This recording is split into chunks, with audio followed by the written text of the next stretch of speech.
નમસ્કાર વાલા વિદ્યાર્થી મિત્રો, હું ધવલ પટેલ આપ સૌનું વર્લ્ડ ઇનબોક્સ ડિજિટલ પ્લેટફોર્મમાં આપનું હાર્દિક સ્વાગત કરું છું.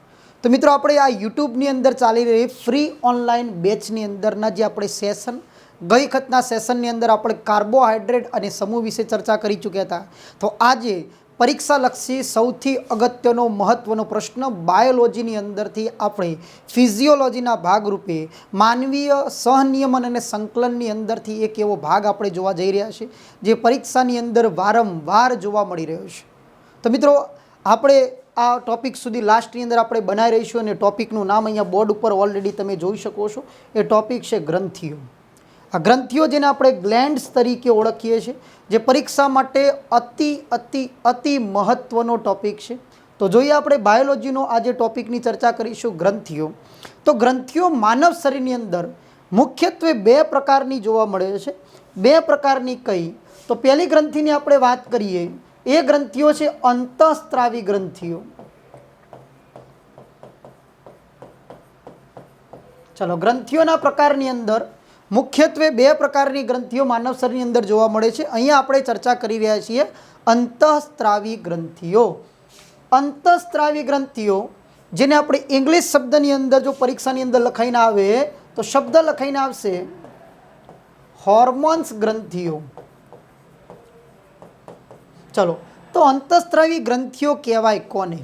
તો એ સમજીએ આપણે પહેલાં કે જે ગ્રંથિઓમાંથી ઉત્પન્ન થતા અંતઃસ્ત્રાવ સીધા રુધિરમાં ભળતા હોય, મતલબ કોઈ નાડી રહિતમાંથી જ ઉત્પન્ન થતા હોય, મતલબ એ નાડી તંત્ર ધરાવતી નથી. બિલકુલ કોઈ પણ પ્રકારની ગ્રંથિઓ નાડી તંત્ર વગરની જોવા મળે છે, એ તમામ ગ્રંથિઓને આપણે અંતઃસ્ત્રાવી કહીશું. જે ગ્રંથિઓને આપણે હોર્મોન્સ ગ્રંથિઓ કહીએ છીએ. ફરીથી, જે ગ્રંથિઓમાંથી ઉત્પન્ન થતા અંતઃસ્ત્રાવ સીધા રુધિરમાં ભળતા હોય તેવી ગ્રંથિઓને આપણે અંતઃસ્ત્રાવી ગ્રંથિઓ તરીકે ઓળખીએ છીએ. મૂળ તો આ ગ્રંથિઓ માનવીના સહનિયમન અને સંકલનના ભાગરૂપે છે. સહનિયમન અને સંકલન એટલે શું? તો સ્વાભાવિક રીતે છે કે જેમ કે હું અત્યારે બોલી રહ્યો છું, મારા હાથની હલનચલનની ક્રિયા કરી રહ્યો છું, મારા શરીરના ઓર્ગનલ ફંક્શનલ કરી રહ્યા છે, હું વિચારી રહ્યો છું, મતલબ આ મલ્ટિપલ ફંક્શન સાથે નિયમન થાય છે અને સાથે એકબીજાને સંકલિત કરી રહ્યા છે. જેમ કે બોલવું, દેખવું અને અત્યારે લખવું, આ ક્રિયાને સહનિયમન તો થાય છે પણ સાથે સંકલિત થઈ રહ્યું છે. તો મુખ્યત્વે આનો ભાગ તો આપણને ખ્યાલ છે કોણ છે? તો સ્પીડી કાર્ય કરે છે આપણું ચેતાતંત્ર, નર્વસ સિસ્ટમ. પણ જ્યાં નર્વસ સિસ્ટમ કાર્ય નથી કરી શકતી ત્યાંની સાપેક્ષે ધીમું કાર્ય કે જે સ્લોલી છે, હકીકતમાં સ્લોલી નથી, એ કાર્યો થાય છે ગ્રંથિઓ દ્વારા, જે પરીક્ષા માટે ખૂબ જ મહત્ત્વના પ્રશ્નો છે. અને સૌથી વધુ પ્રશ્નો જો બાયોલોજીની અંદર નર્વસ સિસ્ટમના ભાગરૂપે, મતલબ સહનિયમ અને સંકલનની અંદરથી જોવા મળ્યા હોય તો ગ્રંથિઓમાંથી. તો પહેલી ગ્રંથિઓ આપણે જોઈએ છીએ અંતઃસ્ત્રાવી ગ્રંથિઓ, જેને શોર્ટ ફોર્મની અંદર અહીંયા લખી રહ્યું છું, નાડી રહિતની ગ્રંથિઓ. નાડી રહિતની ગ્રંથિઓ, ડક્ટલેસ ગ્લેન્ડ. ઓકે, તો ગ્રંથિઓ માટે ઇંગ્લિશ જે વર્ડિંગ છે એ વર્ડિંગ છે ગ્લેન્ડ્સ. ગ્લેન્ડ શબ્દનો આપણે પ્રયોજન કરીશું. નાડી રહિતની ગ્રંથિઓ મતલબ સીધા અંતઃસ્ત્રાવ રુધિરમાં પડે છે. કઈ છે તો જોઈએ આપણે એક્ઝામ્પલ તરીકે. કઈ તો ભરત અને શત્રુઘ્નની માતા. ચાલો હવે જોઈએ. પહેલી ગ્રંથિ છે પિનિયલ ગ્રંથિ. બીજા નંબરની છે પિટ્યુટરી અથવા તો પિચ્યુટરી ગ્રંથિ. ત્રીજા નંબરની અંતઃસ્ત્રાવી ગ્રંથિ છે હાઇપોથેલેમસ. Pineal, pituitary, hypothalamus. 4 નંબરની ગ્રંથિનું નામ લખું છું થાઇરોઇડ. 5 નંબરની ગ્રંથિની વાત કરીએ પેરાથાઇરોઇડ. 6 નંબરની ગ્રંથિની વાત કરીએ થાઇમસ. 7 નંબર ગ્રંથિ છે એડ્રિનલ. 8 નંબર પર આવે છે શુક્રપિંડ અને 9 નંબરની ગ્રંથિ છે અંડપિંડ. તો ટોટલ અહીંયા જોઈ શકીએ છીએ 9 ગ્રંથિઓ કે જે કેવી ગ્રંથિઓ છે? અંતઃસ્ત્રાવી ગ્રંથિઓ જોવા મળે છે. ફરીથી અંતઃસ્ત્રાવી ગ્રંથિ કઈ કઈ છે પરીક્ષા માટે આ પણ એક અગત્યની બાબત છે. ઘણી વખત આવા પ્રશ્નો બનતા હોય કે નીચેનામાંથી કઈ એક ગ્રંથિ અંતઃસ્ત્રાવી નથી, તો આપણે જાણતા હોઈએ તો આન્સર આપી શકીશું. તો પિનિયલ ગ્રંથિ, પિચ્યુટરી ગ્રંથિ, હાઇપોથેલેમસ ગ્રંથિ, થાઇરોઇડ ગ્રંથિ, પેરાથાઇરોઇડ ગ્રંથિ, થાઇમસ ગ્રંથિ, એડ્રિનલ ગ્રંથિ, શુક્રપિંડ અને અંડપિંડ, આ કેવા પ્રકારની ગ્રંથિઓ છે અંતઃસ્ત્રાવી. તો મિત્રો ખૂબ જ મજાનો ટોપિક છે, તો સાથે તમે નોટ ડાઉન કરી શકો છો તમારી નોટની અંદર. ચલો, તો અહીંયા હું ક્લિયર કરી રહ્યો છું. હવે આપણે ચર્ચા કરીશું અંતઃસ્ત્રાવી સિવાય બાહ્યસ્ત્રાવી ગ્રંથિઓ વિશે ચર્ચા કરીએ. તો બીજા નંબરની ગ્રંથિઓ આપણે જોઈએ બાહ્યસ્ત્રાવી ગ્રંથિઓ.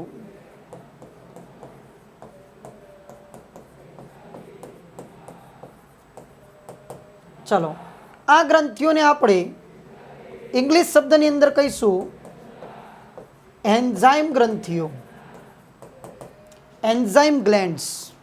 ઓકે, નાડી રહિતની હતી, અહીંયા શબ્દ લખીએ નાડી સહિતની ગ્રંથિઓ, કે જે ગ્રંથિઓમાંથી ઉત્પન્ન થતા ઉત્સેચક, એન્ઝાઇમનો મતલબ થાય ઉત્સેચક અથવા તો જૈવ ઉદ્દીપક શબ્દનું આપણે પ્રયોજન કરીશું. જે ગ્રંથિઓમાંથી જે ઉત્સેચકો પેદા થાય છે નલિકા તંત્ર દ્વારા ઉત્પન્ન થાય છે, જે સીધા રુધિરમાં ભળતા નથી, તેવા પ્રકારની ગ્રંથિઓને આપણે કેવી કહીશું? બાહ્યસ્ત્રાવી ગ્રંથિઓ તરીકે ઓળખીશું. તો પરીક્ષાની દ્રષ્ટિએ આના પણ એક્ઝામ્પલ આપણે યાદ રાખીશું. તો પહેલી ગ્રંથિ છે અશ્રુ ગ્રંથિ, લેક્રેમલ ગ્લેન્ડ. અશ્રુ ગ્રંથિ માટે વપરાતો ઇંગ્લિશ વર્ડ છે લેક્રેમલ ગ્લેન્ડ. બીજા નંબરની ગ્રંથિ છે મુખમાં આવેલી લાળ ગ્રંથિ, જેને આપણે સલાઈવા શબ્દ લાળને કહીએ છીએ, તો એના માટે વપરાતો શબ્દ છે સલાયવરી ગ્લેન્ડ. ત્રીજા નંબરની ગ્રંથિ છે આપણા શરીરમાં રહેલું યકૃત, કે જેને આપણે લીવર તરીકે ઓળખીએ છીએ અને ખૂબ જ અગત્યની ગ્રંથિ છે. તો આ ગ્રંથિઓ પછી આપણે ચર્ચા કરીશું. ચલો, 4 નંબરની ગ્રંથિની વાત કરીએ તો એના પછીની ગ્રંથિ આપણી સ્કિન ઉપર આવેલી પ્રસ્વેદ ગ્રંથિ. પ્રસ્વેદ મતલબ જે પરસેવો ઉત્પન્ન કરે છે, તો એ ગ્રંથિને આપણે પ્રસ્વેદ એટલે સ્વીટ ગ્લેન્ડ્સ તરીકે ઓળખવામાં આવે. 5મા નંબરની ગ્રંથિની વાત કરીએ તો સ્નિગ્ધ, જેને બીજી ભાષામાં કહીશું તૈલી ગ્રંથિ. મતલબ જે શરીર ઉપર આપણી જે ચીપાટ જોવા મળે છે, ચિકાસ જોવા મળે છે. ઓકે, તો એક પ્રકારની વિસ્કસ ગ્લેન્ડ આપણા જે સ્કિન ઉપર જોવા મળતી હોય. 6ઠ્ઠા નંબરની ગ્રંથિ છે મોન્ટગ્યુમરી ગ્રંથિ.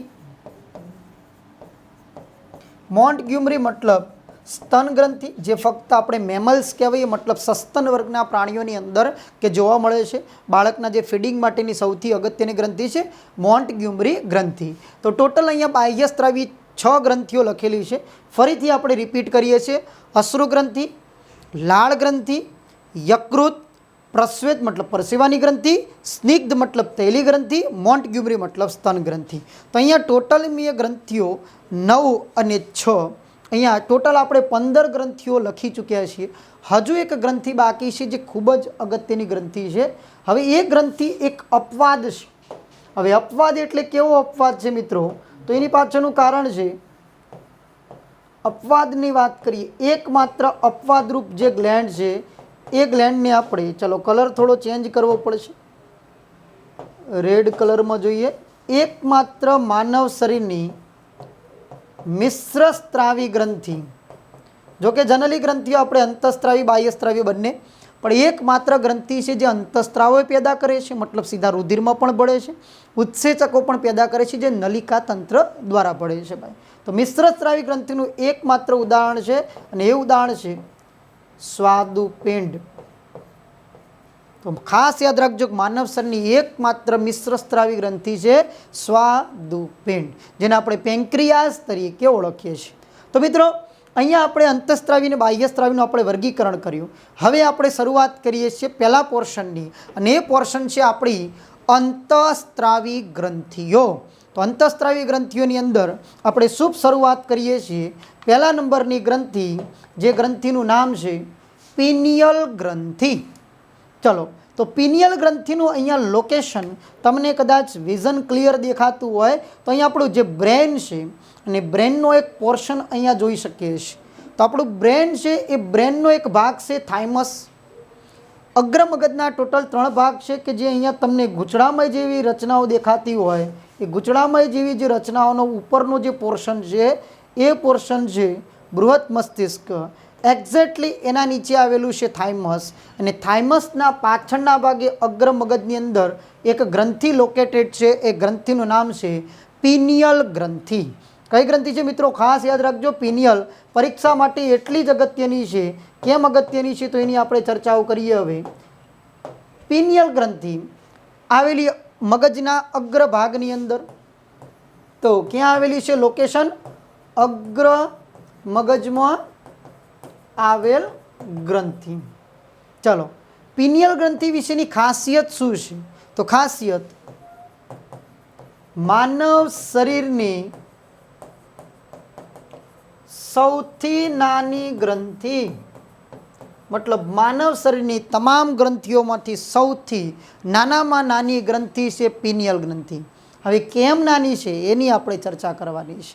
તો પહેલું અહીંયા ચર્ચા કરી રહ્યા છે અંતઃસ્ત્રાવી. તો સ્વાભાવિક વસ્તુ છે, આપણે હોર્મોન્સની વાત કરીશું. તો અંતઃસ્ત્રાવી ગ્રંથિમાંથી ઉત્પન્ન થતો અંતઃસ્ત્રાવ.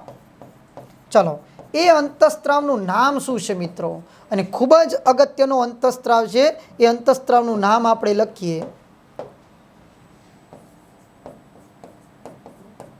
મેલેટોનિન. મેલેટોનિન નામનો અંતઃસ્ત્રાવ કઈ ગ્રંથિમાંથી ઉત્પન્ન થાય છે? તો પિનિયલ ગ્રંથિમાંથી ઉત્પન્ન થાય છે. અંતઃસ્ત્રાવ કાર્ય શું કરે છે? તો કાર્ય શરીરની 24 કલાકની ક્રિયાઓને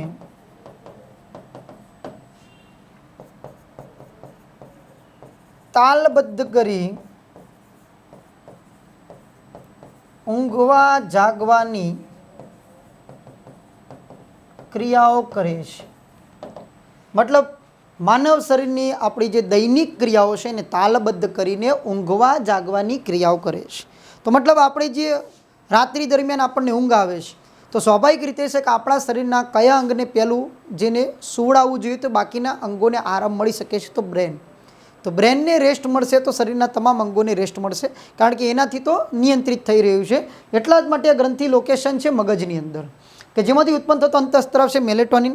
મતલબ ઊંઘ માટે જવાબદાર, બીજી ભાષામાં કહું તો ઊંઘ માટે જવાબદાર અંતઃસ્ત્રાવ મેલેટોનિન, ઊંઘ માટે જવાબદાર ગ્રંથિ પિનિયલ ગ્રંથિ.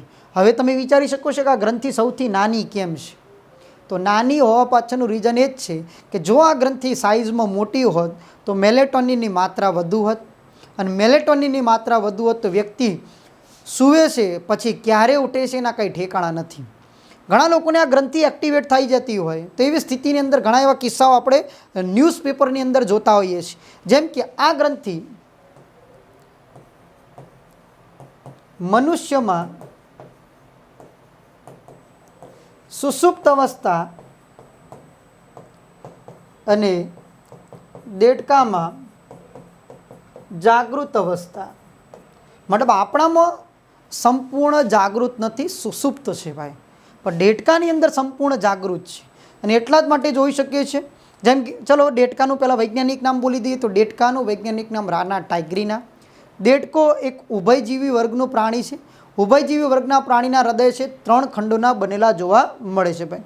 દેડકાની જે સ્કિન છે એ સ્કિનની અંદર આવેલી ગ્રંથિઓ છે જેને શ્લેષમ ગ્રંથિઓ કહીએ છીએ, જે આપણા આપણા જઠરની અંદર જોવા મળે છે. આપણા નાસિકોટરની અંદર પણ શ્લેષમ જે જોવા મળે છે ચીકણો એક પ્રવાહી પદાર્થ છે. દેડકાની જે આપણી સ્કિન જોઈએ તો ચીકણી જોવા મળે છે, એની પાછળનું કારણ છે શ્લેષમ ગ્રંથિઓ આવેલી હોય છે. દેડકો 2 પ્રકારના શ્વસન કરે છે, જારક મતલબ ઓક્સિજનની હાજરીમાં, અજારક મતલબ ઓક્સિજનની ગેરહાજરીમાં. ઓક્સિજનની ગેરહાજરી દરમિયાન જ્યારે જમીનની અંદર દટાયેલા હોય છે તો દેડકા જ્યારે ચોમાસાની ઋતુ દરમિયાન જ બહાર નીકળે છે, અન્યથા એ દેડકાઓ માટીની અંદર જે દટાયેલા જોવા મળે છે તો એ સમયે અજારક શ્વસન કરતા હોય છે. પણ એમને જ્યારે સુવડાવતી કોઈ ગ્રંથિ છે એ ગ્રંથિ છે પિનિયલ ગ્રંથિ. અંતઃસ્ત્રાવનું નામ છે મેલેટોનિન, એટલા માટે એમાં સંપૂર્ણ જાગૃત છે. જો દેડકો જાગી જાય તો મૃત પામે છે. એટલા જ માટે એમાં કુદરતી એક રચનાઓ જોવા મળી છે કે મેલેટોનિનની માત્રા વધુ હોય અને બંને પ્રકારના શ્વસન કરી શકે છે. જો આપણાની અંદર આ ગ્રંથિ જાગૃત થઈ જાય છે તો મેલેટોનિનની માત્રા વધે છે, તો વ્યક્તિને ઊંઘની બીમારી થાય છે. તો ઊંઘની બીમારીને સોમનિયા તરીકે ઓળખવામાં આવે. જો કોઈ વ્યક્તિ કુંભકર્ણ જેવી ઊંઘ લેતો હોય, મતલબ 6 મહિના સુધી સૂઈ રહેતો હોય તો એને એક્સિસ હાઇપરસોમનિયાની બીમારી તરીકે ઓળખવામાં આવે છે. તો પરીક્ષાની દ્રષ્ટિએ આમાંથી જે પ્રશ્નો પૂછાવા લાયક છે કે કઈ ગ્રંથિ મનુષ્યમાં સુષુપ્ત અને દેડકામાં જાગૃત છે? પિનિયલ ગ્રંથિ. બીજા નંબરનું ઊંઘ માટે જવાબદાર ગ્રંથિ પિનિયલ ગ્રંથિ. અને ત્રીજો પ્રશ્ન પૂછાય માનવ શરીરની સૌથી નાની ગ્રંથિ, તો પણ પિનિયલ ગ્રંથિ. તો આઈ હોપ તમને આ ગ્રંથિ વિશે ખ્યાલ આવી ગયો હશે. બીજા નંબરની ગ્રંથિ તરફ આપણે આગળ વધીએ. પિચ્યુટરી ગ્રંથિ અથવા તો પિટ્યુટરી ગ્રંથિ, બંનેમાંથી કોઈ પણ આપણે શબ્દનું પ્રયોજન કરી શકીએ છીએ. ખૂબ જ અગત્યની મોસ્ટ ઇમ્પોર્ટન્ટ ગ્લેન્ડ કહેવી હોય તો કોને કહીશું આપણે? પિચ્યુટરી ગ્રંથિને કહીશું. તો એની પાછળનું કારણ શું છે તો જોઈએ આપણે. તો હવે પિચ્યુટરી ગ્રંથિનું લોકેશન ક્યાં છે? તો એનું એક્ઝેક્ટ લોકેશન જો ખોપડીનો ભાગ લખું તો એ ખોપડીના ભાગનું આપણે નામ લખીએ, થોડો ડાર્ક કલર લઈશું, સેલા ટર્સિકા ભાગમાં હાઇપોથેલેમસ સાથે બે દંડ સ્વરૂપે જોડાયેલ ગ્રંથિ. લોકેશન છે ભાઈ સેલા ટર્સિકા જે ભાગ છે એ લોકેટેડ ભાગની અંદર અહીંયા હાઇપોથેલેમસ ઉપરના ભાગે જે મગજનો ભાગ છે એ પણ એક ગ્રંથિ જ છે. માનવ શરીરને આપણે ઓલરેડી લખી ચૂકેલા છીએ. અહીંયા તમે જોઈ શકો છો એનું લોકેશન બે દંડ સ્વરૂપે હાઇપોથેલેમસ સાથે જોડાયેલી છે. એનો મતલબ છે પિચ્યુટરી ગ્રંથિને પણ કઈ ગ્રંથિ નિયમન કરે છે? તો એ ગ્રંથિ છે હાઇપોથેલેમસ. હાઇપોથેલેમસના એન્ટીડ્યુરેટિક હોર્મોન્સ છે એ પિચ્યુટરીને પ્રેરે છે એના હોર્મોન્સ પેદા કરવા માટે થોડી માત્રામાં. પણ પિચ્યુટરી ગ્રંથિ છે એ બીજી રીતે માનવ શરીરની બીજી સૌથી નાની ગ્રંથિ, મતલબ સૌથી નાની ગ્રંથિ પિનિયલ, બીજા નંબરની સૌથી નાની ગ્રંથિ છે પિચ્યુટરી ગ્રંથિ. હવે પિચ્યુટરી ગ્રંથિને કેવી ગ્રંથિ તરીકે ઓળખવામાં આવે? તો પિચ્યુટરી ગ્રંથિ માટે વપરાતો હિન્દી શબ્દ છે જેને કહેવાય પિયુષ ગ્રંથિ, અથવા તો બીજી ભાષામાં કહેવાય મસ્તિષ્ક ગ્રંથિ. જનરલી મસ્તિષ્ક ગ્રંથિ સૌથી વધુ કોને ઓળખવામાં આવે છે? તો પિચ્યુટરી ગ્રંથિને. ચલો હવે પિચ્યુટરી ગ્રંથિ છે એ ગ્રંથિને આપણે મહાગ્રંથિ અથવા તો પ્રમુખ ગ્રંથિ તરીકે ઓળખીશું. મહાગ્રંથિ અથવા તો પ્રમુખ ગ્રંથિ તરીકે ઓળખવામાં એની પાછળનું કારણ જોઈએ. જેમ કે આપણે ભારતનું જે લોકસભાનું મંત્રીમંડળ અને લોકસભાના મંત્રીમંડળનો જે અધ્યક્ષ એટલે આપણા વડાપ્રધાન બનવા માટેની જે લાયકાત છે 25 વર્ષની હોય. માની લો કે 25 વર્ષની ઉંમરે કોઈ વડાપ્રધાન બને છે, પણ એનું મંત્રીમંડળ જે છે એ મંત્રીમંડળને હેન્ડલિંગ કોણ કરે છે?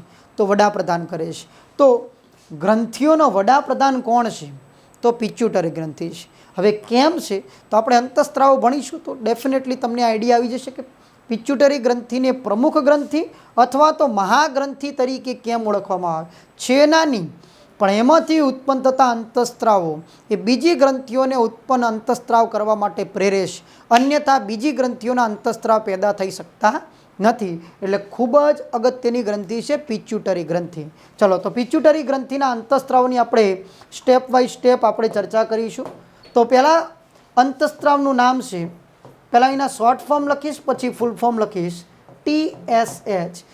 ટીનો મતલબ, હવે SHનો મતલબ તમને સમજાવી દઉં. Hનો મતલબ તો આપણે ભણી રહ્યા છીએ અંતઃસ્ત્રાવી, Hનો મતલબ થાય હોર્મોન્સ. એ ખાસ બાબતનું યાદ રાખવાનું. તો ટી ઉપરથી કોઈ ગ્રંથિ તમને યાદ આવતી હોય તો થાઇરોઇડ અને થાઇમસ. તો અહીંયા આપણે ગ્રંથિ વિશે વાત કરી રહ્યા છીએ. Thyroid stimulating hormones. Thyroid stimulating hormones. સ્ટિમ્યુલન્ટનો મતલબ શું થાય મિત્રો? તો ઘણા મિત્રોને તો ખ્યાલ જ હશે કે સ્ટિમ્યુલન્ટ એટલે શું. સ્ટિમ્યુલન્ટ એટલે જેમ કે આપણે ક્યારેક કોઈ પણ કાર્ય કરતા હોઈએ, એ કાર્ય કરવામાં જ્યારે આપણને આળસ આવે છે ત્યારે આપણે વ્યસન તરફ મિત્રો દોરાતા હોય છે. કેટલાકને કાળીનો શોખ હોય, કેટલાકને ધોળીનો શોખ હોય છે. જ્યારે આપણને માની લો કે રીડિંગ કરવા બેઠા છીએ, આપણને આળસ આવે છે તો કેટલાક નાસ્તા કરવાનો કોઈને જીવ થાય, અથવા તો કોઈને ચાની ચુસ્કી અગત્યની છે. તો મતલબ એ સમય જ્યારે આપણે ચા પીએ છીએ ત્યારે આપણને ખ્યાલ આવે છે કે હવે 2 કલાક પાછું ફરીથી રીડિંગ થઈ શકશે. એનો મતલબ આપણા મગજને પ્રેર્યું. એ ચા એક પ્રકારનું વ્યસન છે કે જેમાં ટેનિન નામનું જે દ્રવ્ય જોવા મળે છે, મતલબ એક પ્રકારનું ઉત્તેજ છે શરીરને કાર્ય કરવા માટે. એમ થાઇરોઇડ ગ્રંથિના અંતઃસ્ત્રાવને પેદા કરવા માટે પિચ્યુટરી ગ્રંથિનો કયો અંતઃસ્ત્રાવ પ્રેરે છે? તો એ અંતઃસ્ત્રાવનું નામ છે TSH, જેનું ફૂલ ફોર્મ થાય થાઇરોઇડ સ્ટિમ્યુલેટિંગ હોર્મોન્સ. ચલો, તો આ તમને આઈડિયા આવી ગયો છે ભાઈ. એસનો મતલબ થાય સ્ટિમ્યુલન્ટ, સ્ટિમ્યુલેટિંગ, અને એચનો મતલબ થાય હોર્મોન્સ. બીજા નંબરના અંતઃસ્ત્રાવની વાત કરીએ, ACTH. ACTHનું ફૂલ ફોર્મ થાય એડ્રીનો ક્વાર્ટિકોટ્રોપિક હોર્મોન્સ. શબ્દ છે એડ્રીનો. એડ્રીનો શબ્દ ઉપરથી તમને આઈડિયા આવતો હોય તો ગ્રંથિનું નામ છે એડ્રિનલ ગ્રંથિ. એડ્રિનલ ગ્રંથિની અંદરના જે 2 પોર્શન છે, એક છે adrenal medulla and adrenal cortex. Adrenal કોર્ટેક્સની અંદરથી કોર્ટિકોઇડ્સ નામના અંતઃસ્ત્રાવ પેદા થાય છે. કોર્ટિકોઇડ્સ એક પ્રકારના, જેને આપણે કોર્ટિસોલ અંતઃસ્ત્રાવ કહીશું, એક પ્રકારના સ્ટીરોઇડ અંતઃસ્ત્રાવ છે કે જે આપણી કોષીય પચનની ક્રિયાઓ છે. ઓકે, ગ્લુકોઝના જે નિયમોનો છે, આયર્ન મિનરલ્સના નિયમોનો માટેના જે કોર્ટિકોઇડ્સ અંતઃસ્ત્રાવો કામ કરતા હોય છે, તો એડ્રિનલના કોર્ટિકોઇડને પ્રેરવા માટે કાર્ય કરતો અંતઃસ્ત્રાવ છે ACTH. અહીંયા 2 ગ્રંથિ આવી ભાઈ, થાઇરોઇડ આવી, બીજી એડ્રિનલ આવી. ત્રીજા નંબરના અંતઃસ્ત્રાવની વાત કરીએ, FSH. FSH નો મતલબ થાય ફોલિકલ સ્ટિમ્યુલેટિંગ હોર્મોન્સ. શબ્દ આવ્યો ફરીથી, સ્ટિમ્યુલેટિંગ, પ્રેરવું, અંતઃસ્ત્રાવ. ફોલિકલ એટલે શું? તો જનરલી છે કે જેમ કે આપણે હેર ફોલિકલ શબ્દનો પ્રયોજન કરીએ. હેર ફોલિકલ એટલે જેમ કે માથાના વાળ ખરવા. તો હવે વાળ ખરવા બાબતની આપણે ચર્ચા નથી કરતા, પણ એવા આપણી કઈ ગ્રંથિઓમાંથી એવા અંતઃસ્ત્રાવો ખરી રહ્યા છે, એવા કોષો ખરી રહ્યા છે, જેમ કે પુરુષોના શુક્રપિંડમાંથી શુક્રકોષોનું ખરવું અને સ્ત્રીઓના અંડપિંડમાંથી અંડકોષોનું ખરવું, એને પ્રેરવા માટે કાર્ય કરતો અંતઃસ્ત્રાવ છે FSH. એનો મતલબ છે કે સ્ત્રીઓની અંદર મેન્સ્ટ્રુઅલ સાયકલ સાથે પણ પિચ્યુટરી ગ્રંથિનો કયો અંતઃસ્ત્રાવ સંકળાયેલો છે? FSH. તો એની પાછળનું કેમ ભાઈ? તો સ્વાભાવિક રીતે છે કે અંડપિંડમાંથી જ્યારે અંડકોષો ખરી રહ્યા છે, તો અંડકોષોના ખરવાના કારણે ગર્ભ નિર્માણના કાર્યો થાય. એ ગર્ભ રચી શકાતો નથી શુક્રકોષ વગર, એ તૂટે છે. તો મતલબ એ મેન્સ્ટ્રુઅલ સાયકલના કાર્યો માટે પણ FSH જવાબદાર છે. 4 નંબરની વાત કરીએ, LH. LH નો મતલબ થાય લ્યુટેનિંગ હોર્મોન્સ. હવે ફોલિકલ સ્ટિમ્યુલેટિંગ હોર્મોન્સના કારણે જે અંડકોષો અને શુક્રકોષોના ખર્યા પછી એના પરિપક્વતા માટેના કાર્ય કરતો અંતઃસ્ત્રાવ છે LH, જેને આપણે કહીશું લ્યુટેનિંગ હોર્મોન્સ તરીકે ઓળખીએ છીએ. 5મા નંબરના અંતઃસ્ત્રાવની વાત કરીએ, પ્રોલેક્ટિન. પ્રોલેક્ટિન મતલબ દૂધ નિર્માણના કાર્યો. બાળકના જન્મ પછી જે મોન્ટગ્યુમરી ગ્લેન્ડની અંદર જે દૂધ નિર્માણના કાર્યો માટે અંતઃસ્ત્રાવ કામ કરે છે, એ છે પ્રોલેક્ટિન. પ્રોલેક્ટિન સિવાય અન્ય છે એ આ ગ્રંથિનો જ છે, આપણે જોઈશું પછી. અને 6ઠ્ઠા નંબરનો જે અંતઃસ્ત્રાવ છે, ખૂબ જ અગત્યનો અંતઃસ્ત્રાવ છે પરીક્ષાની દ્રષ્ટિએ પણ, જે HGH. HGH નો મતલબ થાય હ્યુમન ગ્રોથ હોર્મોન્સ. શબ્દ HGH લખીએ એટલે ઘણા વિદ્યાર્થી મિત્રોને કન્ફ્યુઝન પેદા થાય. GH કહીએ તો ત્યાં તરત ખ્યાલ આવે. HGH નો મતલબ એટલો જ થાય છે હ્યુમન ગ્રોથ હોર્મોન્સ. એનો મતલબ છે કે આપણો વૃદ્ધિ અને વિકાસ. તો આપણી જે વૃદ્ધિ થઈ રહી છે, મતલબ બાળપણથી હવે આપણે યુવાની તરફ, બુઢાપા તરફ જઈએ છીએ, તો આપણી જે એજ વધી રહી છે, તો આપણો જે ગ્રોથ થઈ રહ્યો છે શરીરનો, તે ગ્રોથ છે એ 3 રીતે થાય છે. એક, હાડકા. હવે હાડકા મતલબ આપણો હાથ પહેલાં ટૂંકો હતો, હવે લાંબો થયો, તો મતલબ હાડકા વધ્યા. હાડકા સાથે એના સાથે જોડાયેલા શરીરની અંદર પણ જોડાયેલા સ્નાયુઓ. તો કઈ રીતે થાય છે ખાસ ધ્યાન રાખજો. હાડકા વધે છે, સ્નાયુ વધે છે, અને ત્રીજું, શરીરમાં રહેલા અંગોનો વિકાસ થાય છે. તો HGHના કારણે ટોટલ 3 રીતે વિકાસ જોવા મળ્યો. કઈ કઈ રીતે? તો હાડકા, સ્નાયુ અને અંગોમાં વધારો કરવા માટે જવાબદાર અંતઃસ્ત્રાવ છે HGH, હ્યુમન ગ્રોથ હોર્મોન્સ, કે જેને આપણે વૃદ્ધિ અને વિકાસનો અંતઃસ્ત્રાવ તરીકે ઓળખીએ છીએ. દરેક પ્રાણીઓની અંદર જોવા મળે છે ગ્રોથ હોર્મોન્સ. ઓકે, એટલે આપણે HGH લખ્યો, મતલબ મનુષ્યનો ગ્રોથ હોર્મોન્સ છે ભાઈ. જો અંતઃસ્ત્રાવની માત્રા ઓછી જોવા મળે છે તો આપણે કહીએ છીએ વામન સ્વરૂપ, અને વધુ પડતું જોવા મળે છે તો વિકરાળ સ્વરૂપ જોવા મળે છે ભાઈ. ચાલો, તો ખૂબ જ અગત્યનો અંતઃસ્ત્રાવ છે. એવું નથી કે અંતઃસ્ત્રાવ ફક્ત ગ્રોથ રીતે જો કાર્ય કરે છે, અન્ય ગ્રોથની અંદર પણ આપણે વાત કરીએ, જેમ કે પુરુષોની અંદર ગ્રોથની બાબતે આપણે જોઈ શકીએ છીએ કે દાઢી મૂછ નીકળી આવવા, તો દાઢી મૂછ માટે ટેસ્ટોસ્ટેરોન જવાબદાર છે, પણ ટેસ્ટોસ્ટેરોન સિવાય અન્યથા હ્યુમન ગ્રોથ હોર્મોન્સ પણ એટલો જ જવાબદાર છે ભાઈ. તો મતલબ આ ગ્રોથ કરે છે. જો આની અંદર પણ ખામી સર્જાય છે તો એ મતલબ વિકાસ થયા, શરીરનો ભલે વિકાસ થઈ ગયો, એજ થઈ ગઈ છે, મેચ્યોરિટી લેવલ છતાં પણ એને દાઢી મૂછ જોવા મળતી નથી ભાઈ. હવે આ પિચ્યુટરી ગ્રંથિનો અહીંયા આજે આપણે ટોટલ 3 લોબ લખેલા તમે જોવા મળે છે. એન્ટિરિયર લોબ, પોસ્ટેરિયર લોબ, ઓકે, અને બીજો ટોટલી જે 3 એના લોબ જોવા મળે છે. એટલે શું છે 3 લોબની અંદર? તો અગ્ર પિચ્યુટરી ખંડ, તો અહીંયા આપણે જે પોર્શન જોઈ ચૂક્યા છે 6 અંતઃસ્ત્રાવ. આ 6 અંતઃસ્ત્રાવ જે જોવા મળે છે એ અગ્ર પિચ્યુટરી ખંડના છે. હવે વાત કરીએ આપણે બીજા નંબરની મધ્ય પિચ્યુટરી ખંડનો અંતઃસ્ત્રાવ. અને મધ્ય પિચ્યુટરી ખંડનો અંતઃસ્ત્રાવ 7 નંબરની વાત કરીએ MSH, GG02 મહેસાણા. ચાલો, MSHનું ફૂલ ફોર્મ થાય મેલિનોસાઇટ સ્ટિમ્યુલેટિંગ હોર્મોન્સ. શબ્દ સ્ટિમ્યુલેટિંગ હોર્મોન્સ, હવે તમને આઈડિયા આવી ગયો કે સ્ટિમ્યુલેટિંગ હોર્મોન્સ મીન ઉત્તેજતો અંતઃસ્ત્રાવ.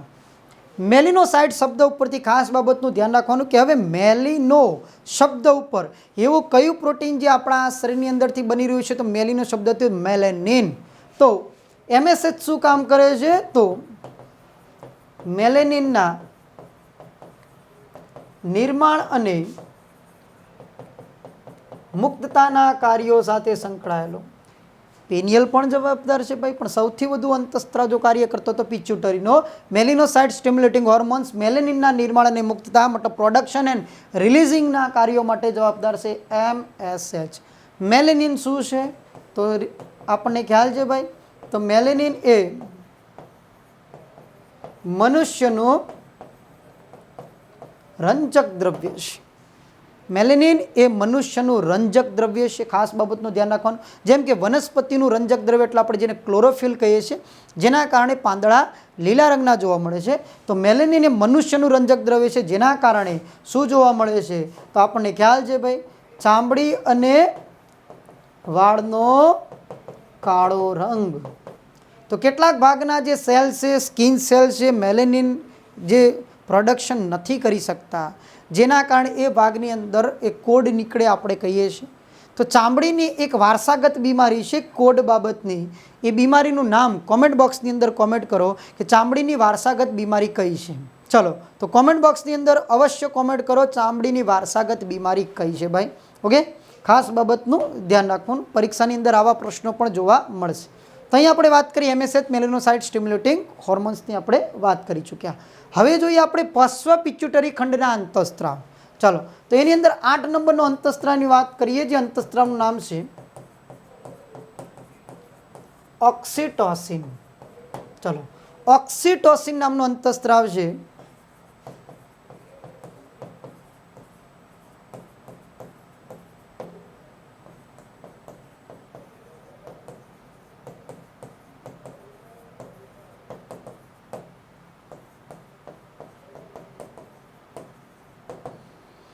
બાળકના જન્મ સમયે ગર્ભાશયના સ્નાયુને સંકોચતો અંતઃસ્ત્રાવ છે ઓક્સિટોસિન.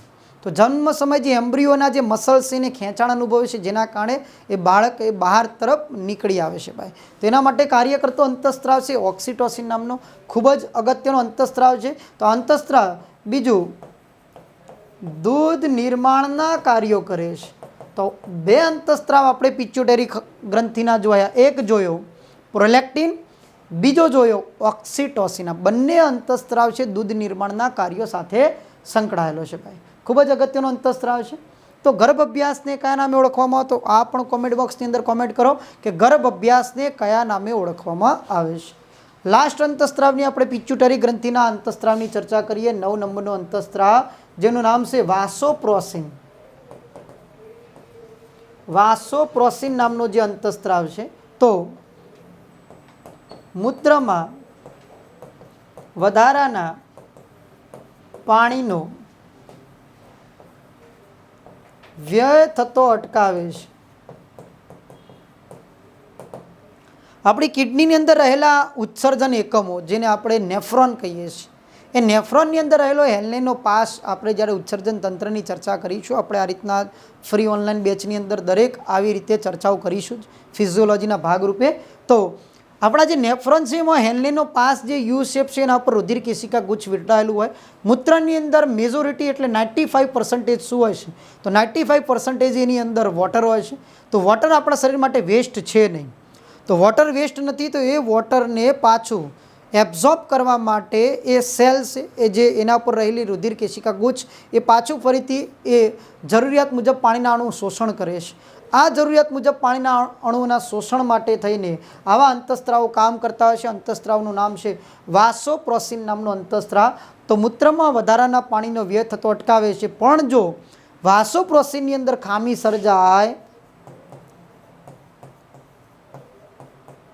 ખામી સર્જાતા શું થાય? તો ખામી સર્જાતા વ્યક્તિને ડાયાબિટીસ ઇન્સિપિડસ, અને ડાયાબિટીસ ઇન્સિપિડસ બિનવારસાગત છે ભાઈ. ડાયાબિટીસ ઇન્સિપિડસ એ બિનવારસાગત બીમારી છે. ખાસ બાબતનું ધ્યાન રાખવાનું. કયા અંતઃસ્ત્રાવના કારણે થાય છે? તો વાસોપ્રોસિન અંતઃસ્ત્રાવના કારણે થતી ડાયાબિટીસ. તો ફરીથી તમને કોમેન્ટ બોક્સની અંદર કોમેન્ટ કરો કે ઇન્સ્યુલિનની ઉણપના કારણે થતી ડાયાબિટીસ એ કેવા ટાઈપ્સની છે? અહીંયા શબ્દ છે ઇન્સિપિડસ, તો એની અંદર કયો શબ્દનું પ્રયોજન થાય છે જે વારસાગત રીતે જોવા મળે છે ભાઈ? તો અહીંયા આપણે બીજી એક ગ્રંથિ પૂર્ણ કરીએ છીએ. એ ગ્રંથિ છે પિચ્યુટરી ગ્રંથિ. ફરીથી પિચ્યુટરી ગ્રંથિના 9 અંતઃસ્ત્રાવ આપણે બોલી જઈએ.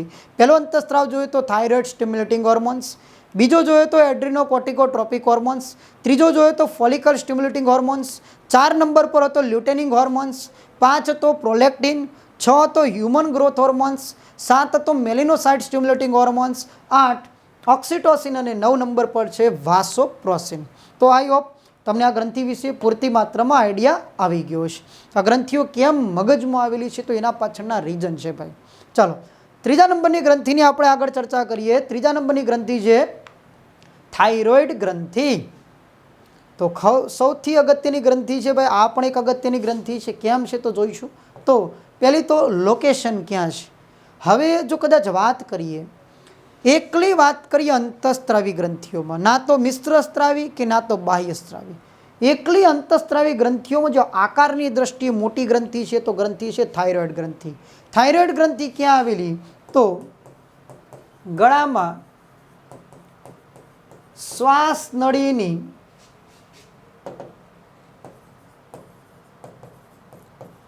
આજુબાજુ મધપુડા આકારે વીંટળાયેલ ગ્રંથિ. મતલબ ગળામાં શ્વાસ નળી જોઈ શકીએ છીએ. ટ્રકિયા, આ ટ્રકિયા એ શ્વાસ નળીના ઉપર જે જોવા મળી રહ્યા છે આ છે કાસ્તી છે ભાઈ. એની પણ થોડી તમને ઇન્ફોર્મેશન આપી દઉં કે આપણી શ્વાસ નળીની આ ઉપર જે વીંટળાયેલું કાસ્તી, હવે કાસ્તી એટલે શું? તો જેમ કે આપણું કાન મરોડતા પાછી પોતાની મૂળ અવસ્થામાં પાછા આવે છે. તો શ્વાસ નળી છે પોતે શું થાય છે કે સંકોચિત થાય, ખુલે છે, સંકોચિતા જ ખુલે છે. તો આ સંકોચિત થયા પછી પોતાની મૂળ અવસ્થામાં પાછું લાવવા માટે થઈને એના પર કાસ્તીના પટ્ટા જોવા મળે છે. આ ખાસ બાબતનું ધ્યાન રાખજો કે કાસ્તીના પટ્ટા એના પર આ કેમ જોવા મળે છે. ચાલો અહીંયા એ સિવાય અન્ય તમે જોઈ શકો છો કે ઉપરના પોર્શનની અંદર આ જે ગળાના ભાગે એક હાડકું આવેલું હોય, એ કંકાલ તંત્રની અંદર આપણે એની પણ ચર્ચા કરી છે કે માનવ શરીરનું એકમાત્ર સ્વતંત્ર રીતે જોવા મળતું હાડકું એ કયું છે? તો એ હાડકું છે કંઠ અસ્થિ. ક્યાં આવેલું છે? તો ગળામાં આવેલું છે, જેને આપણે કહીશું કંઠ અસ્થિ. હવે વાત કરીએ થાઇરોઇડ ગ્રંથિ. ગળામાં શ્વાસ નળીની આજુબાજુ મધપુડા આકારની વીંટળાયેલી ગ્રંથિ છે. ચલો આ ગ્રંથિમાંથી ઉત્પન્ન થતો અંતઃસ્ત્રાવ, ચલો અંતઃસ્ત્રાવની વાત કરીએ. અંતઃસ્ત્રાવનું નામ છે થાઇરોક્સિન. કયો અંતઃસ્ત્રાવ છે? થાઇરોક્સિન. એ થાઇરોક્સિન અંતઃસ્ત્રાવને આપણે T4 અંતઃસ્ત્રાવ કહીશું. ખાસ યાદ રાખજો. કેમ? તો હવે થાઇરોક્સિન બાબતે પૂછાયેલો છે રેન્જ PSIની અંદર પ્રશ્ન કે થાઇરોક્સિન નીચેનામાંથી કોના બંધારણ ધરાવે છે? તો થાઇરોક્સિન નીચેનામાંથી ફિનોલના બંધારણ ધરાવે છે. થાઇરોક્સિન નીચેનામાંથી કોના બંધારણ ધરાવે છે? આ પૂછાયેલો પ્રશ્ન છે. તો થાઇરોક્સિન એ ફિનોલના બંધારણ ધરાવે છે. ખાસ બાબતનું ધ્યાન રાખવાનું. ચલો, તો અંતઃસ્ત્રાવ કાર્ય શું કરે છે? તો થાઇરોક્સિન કાર્ય શું કરે છે? તો શરીરની ચયાપચયની પ્રક્રિયા માટે જવાબદાર મેટાબોલિઝમ સિસ્ટમ માટે કાર્ય કરતો અંતઃસ્ત્રાવ જેનું નામ છે થાઇરોક્સિન. તો ઘણા આવા તમે માર્કેટની અંદર લોકો તમને આવો શબ્દો જોતા મળ્યા હોય કે સૂકો થાઇરોઇડ છે, લીલો થાઇરોઇડ છે. સૂકો અને લીલો થાઇરોઇડ એ મૂળ તો કઈ ગ્રંથિ સાથે છે? તો થાઇરોઇડ. તો મતલબ વધુ પડતું માત્રામાં થાઇરોક્સિન છે એ મેટાબોલિઝમ સિસ્ટમ ઉપર વિપરીત અસરો પેદા કરે છે. મતલબ વ્યક્તિનો બાંધો આપણે જોઈ શકીએ છીએ કે સિંગલ હડ્ડી જેવું જોવા મળે છે. લીલા થાઇરોઇડની અંદર હાઇપોથાઇરોઇડિઝમના જે કેસ જોવા મળે. હકીકતમાં શબ્દના પ્રયોજન આપણે કરીશું હાઇપોથાઇરોઇડિઝમ, હાઇપરથાઇરોઇડિઝમ. વધારે માત્રામાં થાઇરોક્સિન પેદા થાય તો હાઇપરથાઇરોઇડિઝમ, ઓછી માત્રામાં પેદા થાય તો હાઇપોથાઇરોઇડિઝમ આપણે શબ્દનો પ્રયોજન કરીશું. હવે આ ગ્રંથિ માટે સૌથી અગત્યનું તત્વ કયું છે? તો આપણને ખ્યાલ છે આયોડિન. આયોડિન આઈ મતલબ આપણને ખ્યાલ છે કે ભાઈ મીઠાની અંદર આયોડિન હોતું નથી, આયોડિન ઉમેરવામાં આવે છે. ઓકે, આયોડિન जिसके दाने दाने में केसर का दम નથી. ભાઈ મીઠામાં આયોડિનનો દમ જોવા મળે છે. હવે આયોડિન આ ગ્રંથિને નથી મળતું તો શું થાય? તો થાઇરોઇડ ગ્રંથિને જો આયોડિનની ઉણપ સર્જાય છે તો મતલબ એમાંથી ઉત્પન્ન થતો થાઇરોક્સિન એ ગ્રંથિની બહાર જરી શકતો નથી. એ ગ્રંથિમાં ને ગ્રંથિમાં જરવા લાગશે, જેના કારણે ગ્રંથિની અંદર સોલન મતલબ સોજો આવશે. ગ્રંથિમાં સોજો આવવાના કારણે આપણી માંસપેશીઓની અંદર સોજો આવશે અને ગળાના ભાગ જે આપણને ફૂલેલો જોવા મળે છે. એટલા માટે અગત્યનું તત્વ છે આયોડિન. હવે આયોડિનની ઉણપ સર્જાતા થતી બીમારી તો આપણને ખ્યાલ છે ભાઈ, તો અહીંયા હું ક્લિયર કરી રહ્યો છું. ચલો, આયોડિનની ઉણપ સર્જાતા આયોડિનની ઉણપ તો બાળકની અંદર જોવા મળતી બીમારી છે ક્રેટિનિઝમ અને પુખ્ત વ્યક્તિમાં જોવા મળતી બીમારી છે જેને આપણે ગોઈટર અથવા તો જેને ગુજરાતી ભાષામાં કંઠમાળ અથવા તો હજુ ક્યાં આવા ગુજરાતી શબ્દો વપરાતા ગલ ગાંઠ તરીકે ઓળખવા, ગળાની ગાંઠ. ઓકે, ગોઈટર અથવા તો કંઠમાળ તરીકે ઓળખવામાં આવે છે. કોની ઉણપના કારણે? આયોડિનની ઉણપના કારણે જોવા મળતી. હવે ખાસ બાબતનું ધ્યાન રાખજો મિત્રો કે કોઈ સગર્ભા સ્ત્રી હોય, પ્રેગ્નન્ટ લેડીઝ, તો એને જો હાઇપોથાઇરોઇડિઝમની બીમારી છે તેનું જન્મનારું જે બાળક છે એ બાળકની અંદર ખોડ ખાપણવાળું બાળક જોવા મળે. જેમ કે એ બહેરું હોઈ શકે, મંદબુદ્ધિનું હોઈ શકે, મૂંગું હોઈ શકે અથવા તો જે સ્કિન છે એક પ્રકારની વિકૃત રીતે જોવા મળી શકે છે. એટલા માટે ઘણી વખત ડૉક્ટર આવા બધા રિપોર્ટ કરાવવાની સલાહ આપતા હોય છે. તો આના માટેના જે ટેસ્ટ છે એ ટેસ્ટના નામ શું છે? તો થાઇરોઇડ માટેના જે ટેસ્ટ છે એ ટેસ્ટ છે T3, T4 એન્ડ TSH. હવે TSH ટેસ્ટ કરાવવો ફરજિયાત છે. કેમ? તો આપણે જોઈ ચૂક્યા હતા કે થાઇરોઇડ ગ્રંથિના થાઇરોક્સિનને પ્રેરવા માટે કયો અંતઃસ્ત્રાવ કામ કરતો હતો? TSH. T3 નું ફૂલ ફોર્મ થાય ટ્રાય આયોડો થાઇરોનિન અને T4 નું ફૂલ ફોર્મ થાય ટેટ્રા આયોડોથાઇરોનિન. ઓકે, તો ટેસ્ટ પણ યાદ રાખજો. પૂછાયેલો પ્રશ્ન T3, T4 ટેસ્ટ નીચેનામાંથી કઈ ગ્રંથિ સાથે સંકળાયેલા છે? તો થાઇરોઇડ ગ્રંથિ સાથે સંકળાયેલા છે. તો આ ગ્રંથિના અગત્યના પ્રશ્નો કયા પ્રશ્નો પૂછાઈ શકે કે આયોડિનની ઉણપના કારણે થતી બીમારી કઈ ગ્રંથિ માટે અગત્યનું તત્વ? આયોડિન છે. કઈ ગ્રંથિ માનવ શરીરની ચયાપચયની પ્રક્રિયા માટે જવાબદાર છે? તો થાઇરોઇડ ગ્રંથિ. કયો અંતઃસ્ત્રાવ? તો થાઇરોક્સિન. અને ખાસ હમણાંની રેન્જ PSIના પેપરમાં પૂછાયેલો જે પ્રશ્ન આપણે જોઈ ચૂક્યા હતા કે થાઇરોક્સિન કોનું બંધારણ છે? તો ફિનોલનું બંધારણ છે. ખાસ બાબતનું ધ્યાન રાખો મિત્રો. ચલો હવે આ જ થાઇરોઇડ ગ્રંથિ અને લોકેશનની પાછળ 4 સાબુદાણા જેવી જે અહીંયા તમે ગ્રંથિ જોઈ શકો છો એની અંદર જોવા મળતી એ ગ્રંથિનું નામ છે પેરાથાઇરોઇડ ગ્રંથિ. ક્યાં આવેલી? તો થાઇરોઇડની પાછળના ભાગે 4 નાના સાબુદાણા આકારની ગ્રંથિ. ચલો આ ગ્રંથિમાંથી ઉત્પન્ન થતો અંતઃસ્ત્રાવ, અંતઃસ્ત્રાવનું નામ છે પેરાથોર્મોન. જેમ કે આપણે વાત કરીએ battalion, para battalion, commando, para commando, એ જ રીતના થાઇરોઇડ, પેરાથાઇરોઇડ મતલબ કે ગ્રંથિનો એક ભાગ જ છે જેમાં 4 નાના સાબુદાણા જેવી ગ્રંથિ જે છે એ ગ્રંથિ નામ છે પેરાથાઇરોઇડ. કેમ? તેમાંથી ઉત્પન્ન થતો અંતઃસ્ત્રાવ છે પેરાથોર્મોન નામનો અંતઃસ્ત્રાવ છે. ચાલો આ પેરાથોર્મોન અંતઃસ્ત્રાવ કાર્ય શું કરે છે? તો કાર્ય શરીરમાં કેલ્શિયમ અને ફોસ્ફેટ સંયોજનમાં રહેલો ફોસ્ફરસનું પ્રમાણ જાળવી રાખે છે. શરીરમાં કેલ્શિયમ અને ફોસ્ફરસના પ્રમાણ જાળવી રાખવા માટે કાર્ય કરતો જે અંતઃસ્ત્રાવ છે પેરાથોર્મોન નામનો અંતઃસ્ત્રાવ. હવે ઘણી વખત આવું જોવા મળતું હોય કે ઘણાના શરીરના કેલ્શિયમ લેવલ જો ડાઉન થતા હોય અને ફોસ્ફરસ લેવલ ઇન્ક્રીઝ થતા હોય તો ડેફિનેટલી એના સ્વભાવની અંદર ચીડિયાપણું જોવા મળશે. કેલ્શિયમ લેવલ ડાઉન થાય છે અને ફોસ્ફરસ લેવલ જો ઇન્ક્રીઝ થાય છે તો સ્વભાવની અંદર ચીડિયાપણું આવી શકે છે.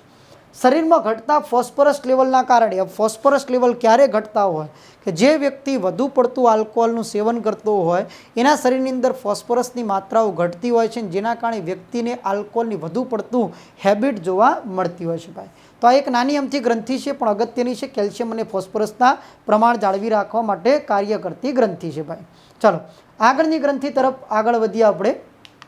ગ્રંથિનું નામ છે થાઇમસ ગ્રંથિ. તો અહીંયા થાઇમસ ગ્રંથિનું લોકેશન જોઈ શકીએ છીએ કે ફેફસા છે, આપણું હાર્ટ છે અને હાર્ટના જે ઉપરના ભાગે મતલબ ત્યાંના જે આપણી જે પાંસળીઓની જે વચ્ચેની જગ્યા છે એ જગ્યામાં આવેલી એક ગ્રંથિ છે. એ ગ્રંથિ છે થાઇમસ ગ્રંથિ. તો ક્યાં આવેલી? તો ટૂંકની અંદર લોકેશન છે છાતીના પોલાણમાં આવેલ ગ્રંથિ. ક્યાં આવેલી છે? તો છાતીના પોલાણમાં આવેલી ગ્રંથિ છે. ચલો આ ગ્રંથિમાંથી ઉત્પન્ન થતો અંતઃસ્ત્રાવ, અંતઃસ્ત્રાવનું નામ છે થાઇમોસિન. થાઇમસ ઉપરથી શબ્દ યાદ રાખવાનો, થાઇમોસિન નામનો અંતઃસ્ત્રાવ. શું કાર્ય કરે છે? તો કાર્ય મજબૂત કાર્ય કરે છે. તો શરીરની રોગ પ્રતિકારકતા માટે જવાબદાર, ઇમ્યુનિટી બૂસ્ટર માટે કયો અંતઃસ્ત્રાવ કાર્ય કરે છે? થાઇમસ ગ્રંથિનો તો થાઇમોસિન નામનો અંતઃસ્ત્રાવ કાર્ય કરે છે. આ ગ્રંથિ માટે અગત્યનું તત્વ ચલો થાઇમસ ગ્રંથિ માટે કયું તત્વ સૌથી અગત્યનું છે? એ તત્વ છે ઝીંક, Zn. હવે તમને ખ્યાલ હોય કે કોરોના સમયે જ્યારે બીમારી સમય આપણને ખ્યાલ હતી એ સમયે વિટામિન સીની ટેબ્લેટ માર્કેટમાં ધૂમ મચાવતી હતી. તો આપણે એકલું વિટામિન સી નહોતા મેળવતા, વિટામિન સી સાથે આપણે ઝીંકનો પણ ઉપયોગ કરતા હતા. તો ઝીંકનો કેમ ઉપયોગ કરતા? તો ઝીંક આપણા શરીરમાં 3 રીતે કાર્ય કરે છે. પહેલું તો જાતીય નિર્બળતા માટે કયું તત્વ શરીરમાં ઘટવાના કારણે જાતીય નિર્બળતા જોવા મળી રહી છે? તો શરીરની અંદર ઝીંકની માત્રા ઘટવાના કારણે જાતીય નિર્બળતાના પ્રમાણ વધુ પડતા જોવે છે. ઝીંકને શરીરમાં ખતમ કરતું તત્વ છે એલ્યુમિનિયમ. એટલે એલ્યુમિનિયમના વાસણોના કારણે આપણા શરીરમાં ઝીંકની માત્રાઓ ઘટી રહી છે. બીજું, ઇન્સ્યુલિન માટે પણ કાર્ય કરતું અગત્યનું તત્વ છે ઝીંક. અને ત્રીજું, થાઇમસ ગ્રંથિમાંથી થાઇમોસિન અંતઃસ્ત્રાવ માટે પણ અગત્યનું તત્વ છે ઝીંક. એટલે 3 રીતે આપણા શરીરમાં ઝીંકનું મહત્વ જોવા મળી રહ્યું છે. ચાલો, હવે આ ગ્રંથિ એક વિચિત્ર પ્રકારની ગ્રંથિ છે કે આ ગ્રંથિ જ્યારે બાલ્યાવસ્થાથી તરુણાવસ્થા તરફ જાય છે એમ આ ગ્રંથિનું કદ વિસ્તરતું જાય છે. મતલબ આ ગ્રંથિનું કદ જ્યારે તરુણાવસ્થાનો વ્યક્તિ થાય છે ત્યારે 20 થી 37 ગ્રામ જેટલું આ ગ્રંથિનું કદ જોવા મળી રહ્યું છે. 20 થી 37 ગ્રામનું કદ તરુણાવસ્થા તરફ. હવે તરુણાવસ્થા તરફ ધીરે ધીરે જેમ વ્યક્તિ મોટો થતો જાય છે, 75 વર્ષની ઉંમરે આ ગ્રંથિનું કદ 75 વર્ષની ઉંમર સુધી આ ગ્રંથિનું કદ ફક્ત 6 ગ્રામનું થઈ જાય છે. મતલબ બાલ્યાવસ્થાથી તરુણાવસ્થા તરફ ગ્રંથિનું કદ વધતું જાય, પછી બાદમાં આ ગ્રંથિનું કદ ધીરે ધીરે સંકોચિત થવાની શરૂઆત થાય છે તરુણાવસ્થા દરમિયાન, અને 75 વર્ષની ઉંમર સુધી આ ગ્રંથિનું કદ ફક્ત 6 ગ્રામનું જોવા મળે છે. પણ હવે કેટલાક કિસ્સામાં એવું બનતું હોય કે કેટલાક કિસ્સાઓ દરમિયાન આ ગ્રંથિનું કદ સંકુચિત થઈ શકતું નથી. તો શું થાય? તો કેટલાક કિસ્સાઓ દરમિયાન જો આ ગ્રંથિનું કદ સંકુચિત ન થઈ શકે તો આજીવન બાળક જેવું વર્તન, તો વ્યક્તિનું જે વર્તન છે આજીવન બાળક જેવું જોવા મળે છે ભાઈ. ચાલો, તો અહીંયા આપણે વાત કરી થાઇમસ ગ્રંથિ. ટોટલ આપણે 4 ગ્રંથિઓની ચર્ચા કરી ચૂક્યા: પિનિયલ, પિચ્યુટરી, થાઇરોઇડ અને પેરાથાઇરોઇડ, અને 5મા નંબરની થાઇમસ. આગળ વધીએ. ગ્રંથિની અંદર એડ્રિનલ ગ્રંથિ ખૂબ જ અગત્યની ગ્રંથિ, પરીક્ષા માટે મોસ્ટ આઈએમપી પિચ્યુટરીની જેમ. પહેલી તો અહીંયા કિડનીના ઉપરના ભાગે આવેલી છે, ગ્રંથિનું લોકેશન છે કિડનીના ઉપરના ભાગે આવેલ ગ્રંથિ. બીજું ખાસ બાબત, જોડમાં આવેલ ગ્રંથિ. હવે અંતઃસ્ત્રાવી ગ્રંથિઓમાં જોડમાં આવેલી ટોટલ 3 ગ્રંથિઓ. હવે 3 ગ્રંથિઓ અહીંયા બોર્ડ ઉપર એકવાર હું તમને બતાવી દઉં છું. એડ્રિનલ, શુક્રપિંડ અને અંડપિંડ, આ 3 ગ્રંથિઓ છે. 3 જોડ ધરાવતી ગ્રંથિ છે. ઓકે, તો 3 જોડ ધરાવતી ગ્રંથિઓ ખાસ તો પૂછાયેલો પ્રશ્ન છે 2022ની અંદર. આઈ થિંક સિનિયર ક્લાર્કના પેપરમાં તો નીચેનામાંથી કઈ ગ્રંથિ જોડ ધરાવતી નથી? તો 3 ગ્રંથિ એડ્રિનલ, શુક્રપિંડ અને અંડપિંડ જોડ ધરાવે છે, અન્ય ગ્રંથિ જોડ ધરાવતી નથી. આ બાબતનું ધ્યાન રાખવાનું. એડ્રિનલ ગ્રંથિને કેવી ગ્રંથિ તરીકે ઓળખવામાં આવે? તો કટોકટી સમયની ગ્રંથિ કહે છે. બીજું ભાષામાં કહીએ તો જીવન રક્ષણાત્મક ગ્રંથિ કહે છે. ત્રીજું કહીએ તો લડો અને ભાગો ગ્રંથિ કહે છે. લડો અને ભાગો ગ્રંથિ કેમ? તો બીજી ભાષામાં એને 3F ગ્રંથિ તરીકે પણ ઓળખવામાં આવે, અને 3Fનું ફૂલ ફોર્મ થાય ફાઇટ, ફ્લાઇટ એન્ડ ફ્રાઇટ. ફાઇટ એટલે લડવું, ફ્લાઇટ એટલે ભાગી જવું, અને ફ્રાઇટ એટલે અચાનક ધાડ પાડવી. તો એના ઉપરથી આ ગ્રંથિ છે લડો અને ભાગો ગ્રંથિ તરીકે કોને ઓળખવામાં આવે? એડ્રિનલ. ફરીથી વાત કરી કિડનીના ઉપરના ભાગે આવેલી. આકાર કેવો છે? તો આકાર જોવા મળી રહ્યો છે પિરામિડ આકારની ગ્રંથિ છે. જોડમાં આવેલી ગ્રંથિ, કટોકટી સમયની ગ્રંથિ, લડો અને ભાગો ગ્રંથિ, 3F ગ્રંથિ અથવા ફાઇટ, ફ્લાઇટ એન્ડ ફ્રાઇટ ગ્રંથિ તરીકે કોને ઓળખવામાં આવે? તો એડ્રિનલ. તો એડ્રિનલ ગ્રંથિની અંદરની રહેલો આપણે એક અંતઃસ્ત્રાવની ચર્ચા કરીએ. એ અંતઃસ્ત્રાવનું નામ છે. હવે એડ્રિનલ ગ્રંથિ છે 2 રીતે હોય. એક અંદરનો પોર્શન છે, અંદરના પોર્શનને આપણે કીધું હતું મેડ્યુલા. મેડ્યુલા એટલે જેને મજ્જક તરીકે ઓળખવામાં આવે. એ મજ્જકના અંતઃસ્ત્રાવની આપણે વાત કરીએ. એ અંતઃસ્ત્રાવ પરીક્ષા દ્રષ્ટિએ એક અંતઃસ્ત્રાવની આપણે આમાંથી ચર્ચા કરીએ. એ અંતઃસ્ત્રાવનું નામ છે એડ્રીનાલિન, અથવા તો બીજી ભાષામાં અંતઃસ્ત્રાવને કહેવાય એપિનેફ્રિન. એપિનેફ્રિન અથવા તો એડ્રીનાલિન. આ અંતઃસ્ત્રાવને કેવો અંતઃસ્ત્રાવ કહે છે? તો કટોકટી સમયનો અંતઃસ્ત્રાવ. કટોકટી સમયનો અંતઃસ્ત્રાવ એટલે શું ભાઈ? તો કટોકટી કેવી? એક્ઝામ્પલ તરીકે કઈ કઈ કટોકટી? જેમ કે હાર્ટ એટેક માનવ શરીરની કટોકટી કહેવાય. ગુસ્સો માનવ શરીરની કટોકટી કહેવાય. રૂવાડા ઊભો થવા. હવે રૂવાડા ક્યારે ઊભો થાય? જ્યારે ડર લાગે, ફિયર અથવા તો ના બનવાની ઘટના બને છે ત્યારે આપણા હૃદયના ધબકારા વધવા લાગે છે. તો હૃદય સંબંધિત પરીક્ષામાં પૂછાય સૌથી અગત્યની ગ્રંથિ છે તો એડ્રિનલ ગ્રંથિ. અંતઃસ્ત્રાવનું નામ છે એડ્રીનાલિન, એપિનેફ્રિન. બંને નામ નોર એડ્રીનાનિલ અથવા નોર એપિનેફ્રિન એક જ છે ભાઈ. હવે 12 સાયન્સમાં પ્રશ્ન પૂછાયેલા કે અચાનક તમારી સામે વાઘ આવે તો કયો અંતઃસ્ત્રાવની માત્રા વધે છે? તો એડ્રીનાનિલ, જેના કારણે હાર્ટબીટમાં વધારો. હાર્ટ એટેક સમયે હૃદયના ધબકારામાં વધારો કરતો અંતઃસ્ત્રાવ પણ એડ્રીનાનિલ છે. ગુસ્સા સમયે આપણી હાર્ટબીટ વધે છે તો હાર્ટબીટમાં વધારો કરતો અંતઃસ્ત્રાવ પણ એડ્રીનાનિલ છે. જ્યારે રૂવાળો ઊભા થાય, ડર લાગે છે, ફિયર, એ સમયે પણ આપણી હાર્ટબીટ વધે છે તો એ હાર્ટબીટમાં એડ્રીનાનિલની માત્રા વધે છે. એટલા જ માટે ક્યારેક નાર્કો ટેસ્ટ કરતાં એની અંદર આવું બધું આપણે જોયું હોય કે એના ગાલ ઉપર થપાટ મારતા હોય. એ થપાટ મારવા પાછળનું કારણ છે કે એ થપાટના કારણે જે બ્લડ ફ્લો અને તરત આ ગ્રંથિને ખબર પડે છે એડ્રીનાલિનની માત્રા વધારે, હાર્ટબીટમાં વધારો કરે, એટલે વ્યક્તિ થોડો અર્ધ જાગૃત અવસ્થામાં જોવા મળતો હોય છે ભાઈ. ખૂબ જ અગત્યનો અંતઃસ્ત્રાવ છે, યાદ રાખજો પરીક્ષાની દ્રષ્ટિએ એડ્રીનાલિન. બાકીના જે અંતઃસ્ત્રાવ છે હૃદય સંબંધિત હશે તો આપણે માનવ હૃદયની અંદર આપણે ચર્ચાઓ કરીશું. તો આઈ હોપ આપણે જે આ 6 ગ્રંથિઓ જોઈ એ 6 ગ્રંથિઓમાં તમને ખ્યાલ આવી ગયો છે, ખૂબ જ મજા આવી છે. પરીક્ષાની દ્રષ્ટિએ આપણે આવા જ પ્રકારના અવનવા ટોપિકો સાથે ફરીથી નેક્સ્ટ લેક્ચરમાં આપણે મળીશું. ત્યાં સુધી રજા લઈએ છીએ. જય હિન્દ, વંદે માતરમ, હર હર મહાદેવ.